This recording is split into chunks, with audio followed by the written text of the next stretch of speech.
Selamat datang di channel Alur Donghua. Sebelum menonton, silahkan subscribe, biar Mimin tambah semangat update-nya. Menemani kata-kata si Pokong adalah seberkas cahaya putih. Di bawah perlindungan hukum ruang, itu melewati formasi dan mengenai tubuh si Pokong. Hati Hanli tersentak kaget, dan dia hanya punya waktu untuk melihat ke bawah untuk menemukan bahwa itu adalah jimat giok bertanda. Dia bahkan tidak punya waktu untuk bereaksi sebelum sensasi robekan yang sangat kuat melonjak ke arahnya dari segala arah. Dia merasakan udara di sekitarnya menegang. Setelah itu, kekuatan memutar datang dari seluruh tubuhnya. Dia merasa seolah-olah seluruh tubuhnya akan tercabik-cabik oleh kekuatan ini. Indera ilahinya yang tak tertandingi tidak bisa membantu tetapi menjadi sedikit kendur saat ini. Dia tidak bisa fokus sama sekali. Ledakan keras terdengar. Seluruh Space Leaping Tower berguncang. Sinar cahaya perak ditembakkan ke langit dari atas menara. Itu dengan keras bergesekan dengan awan di kehampaan dan menarik cahaya menyilaukan yang berwarna-warni. Pada saat yang sama, cincin cahaya perak tiba-tiba meledak di permukaan kristal berbentuk belah ketupat di dinding luar menara. Itu berubah menjadi gelombang udara tak terlihat yang menyapu ke segala arah. Setelah cahaya perak meledak selama beberapa detik, lampu tersebut tiba-tiba menghilang dan suaranya berhenti. Seluruh Space Leaping Tower tertutup debu. Kristal berbentuk belah ketupat di dinding luar terkena dampak energi yang sangat besar. Lebih dari setengahnya terbakar, setengah sisanya juga redup. Terlihat jelas bahwa energi yang terkandung di dalamnya hampir habis. Setelah beberapa saat, si Pokong dan yang lainnya keluar dari menara. Dia masih tidak terlihat terlalu baik. Alisnya sedikit berkerut. Dia sepertinya sedang memikirkan sesuatu. Namun, matanya sedikit lebih rileks dari sebelumnya. Di dunia abadi, ada kuil Tao kuno yang dibangun dengan batu bata hijau dan ubin hitam di tempat yang dikelilingi pegunungan hijau. Bangunan-bangunan di candi dibangun menurut pegunungan. Mereka membentang puluhan mil. Di lembah gunung yang sedikit lebih rendah, ada formasi batu putih yang radiusnya kurang dari 100 kaki. Itu dikelilingi oleh pilar batu dan diukir dengan karakter jimat yang padat. Pada saat ini, ada hampir 100 pembudidaya dengan dua jenis pakaian berbeda berkumpul di sekitar formasi jimat ini. Mereka semua memiliki ekspresi serius dan bermartabat di wajah mereka. Di antara orang-orang ini, sepertinya ada dua orang yang memimpin. Salah satunya adalah seorang pria parubaya yang mengenakan jubah putih. Dia tidak terlalu tinggi, tapi auranya cukup kuat. Jelas bahwa dia adalah seseorang yang terbiasa menggunakan kekuatan. Orang lainnya adalah seorang lelaki tua kurus berusia 70-an. Pipinya cekung dan janggutnya jarang. Dia terlihat agak keriput. Kakak Taoji, dari mana kamu mendapatkan informasi ini? Akankah orang itu benar-benar datang ke sini hari ini? Pria tua keriput itu tiba-tiba bertanya, memecah kesunyian. Kakak Jin Chuan, saya tiba-tiba menerima pesan dari seseorang di seberang perbatasan tadi malam, mengatakan bahwa pembunuh UR akan muncul di peron transportasi kuil naga hari ini. Waktu sangat ketat, dan saya tidak punya waktu untuk memeriksa apakah itu asli atau tidak. Saya bergegas membawa beberapa bawahan saya yang bisa dikerahkan ke sini. Saya pikir Anda tidak terlalu jauh, jadi saya meminta bantuan Anda, kata pria parubaya bernama Taoji. Tidak apa-apa, tetapi jika saya ingat dengan benar, orang yang membunuh UR bertahun-tahun yang lalu hanyalah seorang dewa sejati, bukan siapa-siapa yang bisa dihancurkan dengan satu jari. Bagaimana Anda bisa membuat keributan sebesar itu? Jin Chuan bertanya dengan ragu. Masalah ini agak aneh. Orang yang mengirim pesan mengatakan bahwa kekuatan tempur orang itu tidak biasa. Dia memintaku untuk memperlakukannya sebagai seorang kultivator Dewa Tai. Taoji ragu sejenak sebelum berkata. Bagaimana mungkin? Sudah berapa tahun sejak UR terbunuh? Tidak peduli seberapa berbakat seseorang, tidak mungkin baginya untuk menyeberang dari dewa sejati ke dewa Taiyi dalam waktu sesingkat itu. Itu pasti tidak mungkin. Jika saya mengatakannya, kemungkinan besar seseorang telah memasang jebakan untuk Anda. Bertahun-tahun, kamu berada di posisi itu, kamu telah menyinggung banyak orang. Jin Chuan menggelengkan kepalanya. Kakak Jin Chuan, apakah kamu tahu berapa banyak usaha yang telah aku lakukan untuk masalah ini? Bahkan jika hanya ada sedikit peluang, saya tidak mau melewatkannya. Selain itu, bahkan jika seseorang telah memasang jebakan untuk saya mendapat bantuan Anda. Mengapa saya harus takut? Tao Ji menghela nafas dan berkata dengan sungguh-sungguh.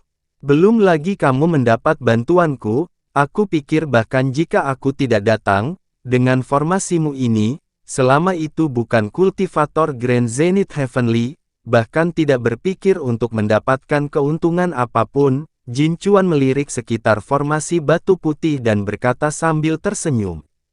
Saya hanya memiliki 5 kultivator Dewa Emas Puncak dari Istana Abadi dan lebih dari 40 Dewa Emas Menengah dan Awal. Jika bukan karena orang-orang yang Anda bawa untuk melengkapi untuk mengatur formasi Yin Yang ini, saya khawatir kekuatan tidak akan menjadi yang terbaik, kata Tao Ji dengan senyum masam. Aku mendengar darimu bahwa orang ini memupuk kekuatan hukum waktu. Dia benar-benar tidak tahu apa yang baik untuknya. Tiba-tiba Jin Chuan memikirkan sesuatu lalu berkata. Kemungkinan besar dia berasal dari latar belakang petani. Dia tidak memiliki latar belakang sekte besar dan tidak mengetahui rahasia kultivasi hukum. Dia bingung di jalan ini. Namun, dia mampu membunuh Yuer dengan kultivasi dewa sejati, dan kemudian membunuh Gong Sujiu. Itu cukup untuk menunjukkan bahwa dia cukup berhasil dalam kultivasi kekuatan hukum waktu, kata Tao Ji. Haha, jadi bagaimana jika dia telah mencapai tingkat yang lebih tinggi dalam kultivasi hukum waktu? Selama dia memasuki formasi Yin Yang ini, dia tidak akan bisa menggunakan kekuatannya dan akan bergantung pada belas kasihan kita. Jangan khawatir, tidak apa-apa jika dia tidak datang hari ini. Jika dia datang, kami akan mempersulit dia untuk melarikan diri dan membalaskan dendam Yuer Anda. Jin Chuan berkata sambil tersenyum. Mendengar ini, ekspresi Tao Ji sedikit rileks. Saat dia hendak berbicara, ekspresinya tiba-tiba berubah. Dia datang, ekspresi Jin Chuan berubah dan dia berkata sambil tersenyum. Begitu dia selesai berbicara, awan di atas kepalanya tiba-tiba melonjak hebat dan berkumpul di atas kol, menutupi separuh langit. Langit di kol tiba-tiba menjadi gelap dan suara siulan terdengar. Semua orang melihat ke langit. Atur formasi, kata Tao Ji dengan suara rendah dengan ekspresi serius. 9 Dewa Emas tahap puncak yang memimpin segera merespons. Masing-masing memimpin 9 Dewa Emas tahap menengah dan tahap akhir untuk bergerak di sekitar platform teleportasi, masing-masing mencari poros formasi yang mereka jaga dan jalin untuk membuat formasi yang rumit. 90 orang ini membentuk segel tangan dan melantunkan mantra. Di tanah dan di sekitar pilar batu, rune menyala, dan lapisan cahaya hitam dan putih perlahan mengelilinginya. Itu seperti tas besar, menunggu mangsanya muncul, dan kemudian akan tersedot ke dalamnya. Suara ledakan keras terdengar. Di awan gelap yang berkumpul tinggi di langit, tiba-tiba ada kilatan petir, dan fluktuasi spasial yang kuat keluar darinya. Kemudian, seberkas sinar perak memotong kekosongan, memancarkan semburan cahaya warna-warni yang menyilaukan, dan jatuh lurus ke bawah. Platform teleportasi berguncang keras. Di mana cahaya perak jatuh, sosok Han Li muncul. Begitu cahaya perak yang menyilaukan menghilang, suara mendengung datang dari langit. Halo hitam dan putih menutup dalam sekejap, dan langsung jatuh seperti panci besar, menutupi seluruh platform teleportasi. Kekuatan sobek ruang yang melekat pada teleportasi itu sangat menakutkan. Umumnya, hanya kultivator dewa primordial yang berani mencobanya. Jika seorang kultivator dewa emas secara paksa menggunakannya, kebanyakan tidak akan dapat melarikan diri dari kehancuran. Bahkan jika mereka tidak mati, pasti akan terluka parah. Fisik Han Li luar biasa, jadi tidak perlu khawatir terkoyak. Namun meski begitu, dia hanya merasa pusing saat ini, dan seluruh tubuhnya sakit. Sulit baginya untuk segera berdiri. Di lautan kesadarannya, teknik kultivasi roh sudah mulai beroperasi dengan sendirinya, tetapi dalam sekejap, kembali normal. Pada saat dia berdiri tegak lagi, terdengar suara yang renyah, dan jadi amulet seukuran ibu jari jatuh ke tanah. Han Li menggelengkan kepalanya, membungkuk untuk mengambil liontin giok, dan melihat sekeliling. Ketika dia melihat bahwa di antara orang-orang yang mengatur formasi, setengahnya mengenakan pakaian dengan jejak istana abadi, dia hanya bisa menghela nafas. Si Pokong, Si Pokong, sepertinya aku telah ditipu olehmu lagi. Di sisi lain, Jin Chuan melirik Han Li, dan hanya merasa pemuda jangkung di depannya terlihat sangat biasa. Dia tidak bisa tidak bertanya, apakah itu dia? Itu dia, tidak ada kesalahan. Tao Ji menatap Han Li, mengangguk, dan berkata dengan yakin. Meskipun dia belum pernah melihat wajah Han Li sebelumnya, tetapi untuk beberapa alasan, ketika dia pertama kali melihat Han Li dan merasakan aura di tubuhnya, dia secara tidak sadar percaya bahwa orang di depannya ini adalah orang yang membunuh anaknya. Haruskah aku memanggilmu Li Feiyu atau Han Li? Tao Ji bertanya dengan dingin. Ketika Han Li mendengar kata-kata perpisahan si Pokong, dia sudah menduga bahwa sesuatu akan terjadi di sini, tetapi dia tidak menyangka akan seperti ini. Apa kita pernah bertemu sebelumnya? Han Li mengerutkan kening dan bertanya. Kamu belum pernah bertemu denganku, tapi kamu pernah bertemu Yuer, dan kamu bahkan membunuhnya, kata Tao Ji dingin. Han Li dengan hati-hati melihat pria paruh baya itu dan menemukan bahwa dia tampak tidak asing. Setelah berpikir sejenak, dia tiba-tiba menyadari dan berkata, kamu ayah Tao Yu, kan? Penatua Tao yang disebutkan Gong Su Jiu. Bagus kamu tidak menemukan orang yang salah. Hari ini saatnya kamu membayar dengan darahmu. Lakukan. Tao Ji mengangguk dan berkata. Begitu dia memberi perintah, platform teleportasi langsung berguncang, dan udara mengencang seolah tiba-tiba tersedot hingga kering. Han Li mengerutkan kening. Dia tiba-tiba menyadari bahwa ki spiritual langit dan bumi di udara telah menghilang dalam sekejap. Seolah-olah dia tiba-tiba kembali ke skala space realm. Memikirkan hal ini, Han Li tidak tahu apakah harus tertawa atau menangis, dan ekspresi tak berdaya muncul di wajahnya. Buka batu tertinggi Yin Yang. Tao Ji mengerutkan kening dan berteriak ketika dia melihat tidak ada tanda-tanda kepanikan di wajah Jian Wushuang. Begitu dia selesai berbicara, semua kultivator Dewa Emas mengubah isyarat tangan, lalu mendorong tangan mereka ke depan pada saat bersamaan. Di kedua sisi tirai cahaya, lingkaran rune aneh muncul dari udara tipis. Lingkaran hitam dan putih yang menyelimuti sekeliling tiba-tiba tampak tertarik oleh sesuatu dan terpisah dengan jelas. Cahaya putih pergi ke kiri, dan cahaya hitam pergi ke kanan. Masing-masing terkondensasi pada lingkaran rune, dan secara bertahap berubah menjadi dua batu gerindra hitam dan putih yang besar. Mereka berputar dengan keras dan meremas ke arah tengah. Han Li terletak di tengah batu kilangan, dan meskipun dia bahkan belum menyentuhnya, dia sudah bisa merasakan ledakan kekuatan kompresi yang kuat di kedua sisinya. Ruang di sekelilingnya dikompresi lapis demi lapis, membentuk sepasang dinding ki spasial yang hampir tidak terlihat oleh mata telanjang, menjebaknya di tempat dan membuatnya tidak bisa bergerak. Han Li hanya merasakan angin bersiul di telinganya, dan semburan kekuatan sobek berputar dari kedua sisi, membawa serta angin yang melukai pipinya. Dia diperas sampai dia merasa sedikit tercekik. Dia tanpa sadar menyilangkan tangannya dan merentangkan sikunya ke kedua sisi, tetapi dia hanya mendorong kekuatan yang dibawa oleh batu kilangan sejauh 1 inci. Batu kilangan hitam dan putih di kedua sisi masih terjepit ke tengah. Tao Ji tidak bisa menahan perasaan lega saat melihat Han Li tidak bisa bergerak, dan senyum di wajahnya perlahan semakin dalam. Jin Chuan, bagaimanapun, memiliki pandangan tidak setuju. Dia melengkungkan bibirnya dan cukup meremehkan teman lamanya karena membuat keributan besar untuk berurusan dengan sosok kecil. Memasuki arah yin yang ini setara dengan berjalan di jalur yin yang. Kalian semua, bekerja lebih keras dan giling tubuh orang ini menjadi bubuk, hanya menyisakan jiwanya. Saya ingin menggunakannya untuk menyalakan lentera langit untuk menghibur jiwa anak saya. Tao Ji berteriak keras. Iya, di belakangnya, 90 kultivator Dewa Emas menjawab serempak, dan suara mereka mengguncang langit. Cukup beruntung untuk dimasukkan oleh Penatua Tao sebagai kandidat untuk mengatur formasi, dan berpartisipasi dalam latihan ini secara alami akan memiliki manfaat yang tak ada habisnya untuk kultivasi mereka di masa depan. Belum lagi hadiah 10 batu meta abadi per orang. Meskipun orang yang mereka hadapi sangat rentan, bukankah ini benar? Tidak ada yang tidak menyukai sesuatu seperti panen yang terjamin. Jika mereka dihargai oleh Penatua Tao karena ini, masa depan mereka bahkan lebih tidak perlu dikatakan lagi.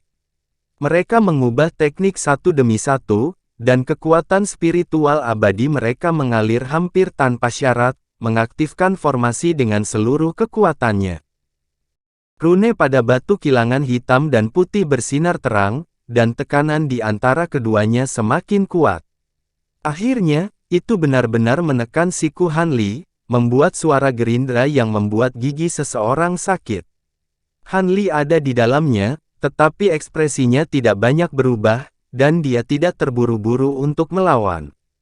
Dia juga ingin mengambil kesempatan ini untuk melihat seberapa kuat tubuhnya, yang telah ditempa di alam skala untuk waktu yang lama. Oleh karena itu, dia hanya beradaptasi dengan penggilingan dan pemerasan batu gerindra sedikit demi sedikit, dan tidak menggunakan terlalu banyak kekuatan untuk melawan.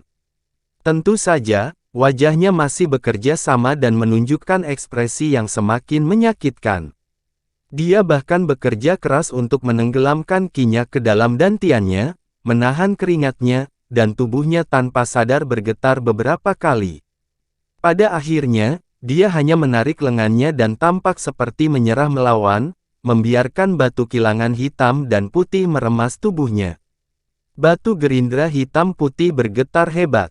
Itu tampak seolah-olah mereka terjebak satu sama lain. Di tengah kabut, sosok Han Li tidak lagi terlihat jelas. Sepertinya orang itu memang berbohong. Anak ini tidak akan bisa bertahan lebih lama lagi dan akan berubah menjadi debu. Kak Tao, sebaiknya bersiaplah untuk menyerap jiwanya. Jangan berlebihan dan menyebabkannya jiwa untuk menghilang juga. Jin Chuan melirik formasi dan berkata sambil tersenyum. Aku tidak pernah berpikir bahwa Yuer akan dikalahkan oleh sampah semacam ini. Dia pasti telah meremehkan lawannya dan disergap karena kecerobohannya. Itu semua salahku karena tidak cukup tegas padanya di masa lalu. Tao Ji menggelengkan kepalanya dan menghela nafas panjang. Matanya dipenuhi dengan penyesalan. Itu bukan salah Yuer. Alasan mengapa anak ini tidak memiliki kemampuan untuk melawan kali ini terkait dengan formasi yang kita buat sebelumnya, menyebabkan dia tidak dapat mengedarkan energi spiritual surgawi dan kekuatan hukum di tubuhnya. Itu sebabnya dia kehilangan inisiatif. Jin Chuan melambaikan tangannya dan menghibur.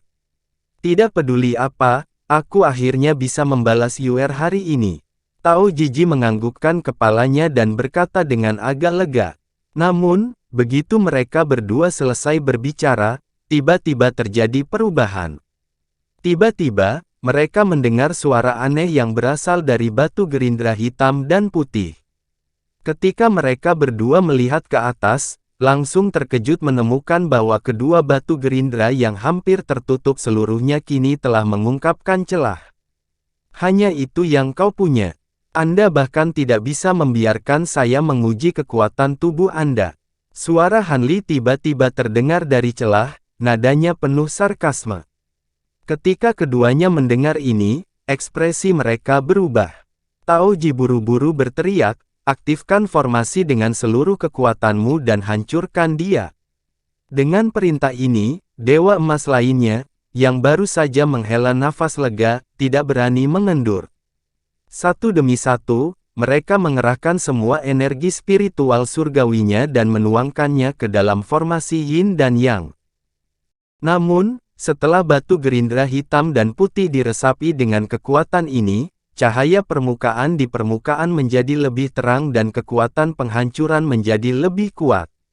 Namun, batu gerindra hitam dan putih tidak bisa menutup lagi. Sebaliknya, itu didorong mundur sedikit demi sedikit oleh tangan Han Li. Tentu saja, saat ini wajah Han Li tenang dan tenang. Bahkan tubuhnya yang sebelumnya berkeringat telah dikeringkan dengan cara yang tidak diketahui. Melihat hal tersebut, ekspresi Tao Ji akhirnya berubah. Dia membuat gerakan dengan satu tangan dan melambai ke depan. Cahaya keemasan segera menyala di depannya dan berubah menjadi pedang terbang emas, melayang di depannya. Pada pedang terbang emas, ada total 9 lambang api yang terukir berdampingan, memancarkan semburan gelombang panas. Pergi! Dengan teriakan rendah, dia menyeka pedang dengan jarinya. Lambang api pertama menyala, dan pedang itu dinyalakan dengan lapisan api merah. Pembakarannya tidak terlalu intens, tapi itu seperti lapisan cahaya pedang berbentuk gigi gergaji, menyelimuti pedang. Tao Ji melirik Han Li, dan jarinya bergerak maju 1 inci. Lambang kedua pada pedang juga menyala. Pedang melonjak, dan lapisan api oranye lainnya menyala, menyelimuti lapisan api merah. Setelah lapisan api ini muncul, suhu di sekitarnya mulai naik, dan udaranya begitu panas hingga mengepul dan berputar. Tangan Tao Ji tidak berhenti bergerak. Dia menyeka pedang inci demi inci, dan lambang pada pedang terbang menyala satu demi satu. Kemudian, ada lapisan api yang menyelimuti pedang. Saat lambang ketujuh menyala, pedang terbang itu sudah diselimuti 7 lapis api. Setiap lapisan api menyala dengan ganas, membuatnya tampak seperti kipas api 7 warna. Gelombang panas melonjak di seluruh kol berwarna cian dan vegetasi di tanah semuanya berubah menjadi kuning dan layu di hadapan panas. Bahkan Dewa Emas yang mengendalikan formasi sihir menemukan panas yang tak tertahankan. Darahnya terasa seolah-olah berada di ambang mendidih. Itu adalah siksaan. Kakak Tao, meskipun kekuatan fisik orang ini cukup bagus, dia hanyalah anak panah di akhir penerbangannya. Anda benar-benar menggunakan Seven Luminaries Fire Emblem secara langsung, bukankah itu terlalu berlebihan? Jin Chuan, yang berada di sampingnya, terlihat sedikit terkejut. Tao Ji tidak menjawab, tapi hanya mendorong tangannya ke depan. Pedang terbang yang diselimuti api 7 warna tiba-tiba meledak, berubah menjadi pelangi terbang berwarna-warni, dan langsung melesat ke formasi sihir besar. Han Li merasakan semburan kekuatan hukum api yang berasal dari pedang terbang, dan tidak ada rasa takut di wajahnya. Sebaliknya, dia merasa sedikit bersemangat di hatinya. Ini sedikit menarik, ini waktu yang tepat untuk menguji kedalamannya. Han Li berteriak rendah. Dia tidak menggunakan metode kultivasi apapun, tetapi hanya merangsang kekuatan bintang-bintang di tubuhnya, dan menegakkan dadanya untuk menghadapi pedang terbang yang menembak lurus ke arahnya. Ujung pedang terbang 7 warna dipaku ke dada Han Li, dan kekuatan nyala api segera ditembakkan. Dalam sekejap mata, pakaian Han Li menjadi abu, memperlihatkan dadanya. Ototnya tidak terlalu dibesar-besarkan, tetapi tampaknya ditempa dari baja. Dia memblokir pedang terbang pelangi dan melepaskan cahaya putih cemerlang. Cahaya menyilaukan menutupi formasi sihir, dan seluruh tubuh Han Li tenggelam di dalamnya. Sepotong besar nyala api, seperti bulu burung merak, mekar menjadi bola api 7 warna, meledak ke segala arah. Daya tembak panas yang merembes keluar darinya menghantam seluruh formasi sihir besar, membuatnya bergetar. Para kultivator Dewa Emas di luar formasi sihir merasakan dampak dari kekuatan ini, dan tubuh mereka bergoyang dan bergetar, hampir mengikuti intensitas dampak nyala api. Setelah sekian lama, nyala api pada pedang terbang akhirnya habis, dan sosok Han Li terungkap kembali. Kecuali pakaian robek di dadanya, bahkan tidak ada satu pun tanda hangus di tubuhnya, dan sepertinya dia sama sekali tidak terluka. Bagaimana ini mungkin? Ekspresi Jin Chuan tiba-tiba berubah, dan dia berteriak kaget. Kekuatan tubuh binatang buas ini jauh di luar imajinasi. Saudara Jin Chuan, jangan gegabah. Tao Ji mengerutkan kening dalam-dalam dan memanggil kembali pedang terbang itu. Hanya ini yang bisa kamu lakukan. Bukankah sekarang giliranku? Han Li menatap mereka berdua dan berkata sambil tersenyum. Begitu dia mengatakan itu, dia segera mengaktifkan seni surgawi penekan neraka, dan bukaan mistik di sekujur tubuhnya berderak. 5 jarinya tiba-tiba terulur dalam bentuk cakar, dan seperti pisau, mereka menembus batu gilingan hitam dan putih. Kemudian, garis keturunan kera gunung raksasa di tubuhnya diaktifkan, dan otot-otot di tubuhnya tiba-tiba membengkak. Lapisan rambut emas tumbuh di permukaan tubuhnya, dan tubuhnya membesar 10 kali lipat, berubah menjadi kera gunung raksasa setinggi 10 kaki. Dia meraih 2 batu gilingan raksasa dengan kedua tangan, dan dengan tarikan tiba-tiba, seluruh formasi sihir bergetar hebat, dan lampu di atasnya bergetar hebat. Itu kehilangan kendali, dan ditarik oleh Han Li. Setiap orang yang mengatur susunan sihir merasakan serangan balik dari susunan sihir, dan tubuh mereka bergetar hebat, dan darah menyembur keluar dari mulut mereka. Tidak bagus, mundur, teriak Tao Ji saat melihat ini. Meskipun dia sudah memperingatkan Han Li, itu sudah terlambat. Segera setelah Han Li mengaktifkan batu kilangan hitam dan putih, kekuatan besar yang diberikan oleh batu kilangan telah mengaktifkan seluruh formasi mantra. Riak tersapu dari dalam formasi, dan semua orang yang telah membentuk formasi terperangkap di dalamnya, membuat mereka tidak mungkin melarikan diri.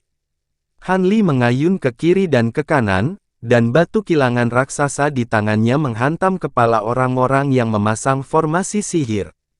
Ketika Dewa Emas dalam susunan sihir melihat bahwa sudah terlambat untuk melarikan diri, mereka semua tampak ketakutan. Mereka mengaktifkan harta sihir dan artefak mereka untuk melindungi diri mereka sendiri, dan melepaskan cahaya spiritual pelindung, melakukan perjuangan terakhir. 2 bola cahaya tiba-tiba meledak, harta sihir dan cahaya spiritual meledak satu demi satu, dan darah berceceran di mana-mana. Tak satu pun dari 90 Dewa Emas berhasil melarikan diri, dan semuanya berubah menjadi tumpukan pasta daging. Bahkan Naschen Souls mereka lenyap. Kamu mencari kematian. Raungan marah terdengar, dan sosok Jin Chuan terbang lurus ke langit. Dia membuat segel tangan di depannya, dan lapisan cahaya biru segera menyelimutinya, berubah menjadi domain spiritual yang menutupi seluruh gunung. Salah satu dari kalian memiliki hukum api, dan yang lainnya memiliki hukum air. Kalian berdua saling melengkapi dengan sangat baik. Ekspresi Han Li sedikit berubah saat dia merasakan uap air tiba-tiba menebal di sekelilingnya, dan dia berkata sambil tersenyum. Saat dia berbicara, sosoknya dengan cepat menyusut, dan dia dengan cepat kembali ke ukuran aslinya. Saat ini, Jin Chuan tidak berani gegabah. Dia membuat segel tangan di depannya, dan aura tirani tiba-tiba muncul dari tubuhnya. Jubahnya berkibar seperti angin liar.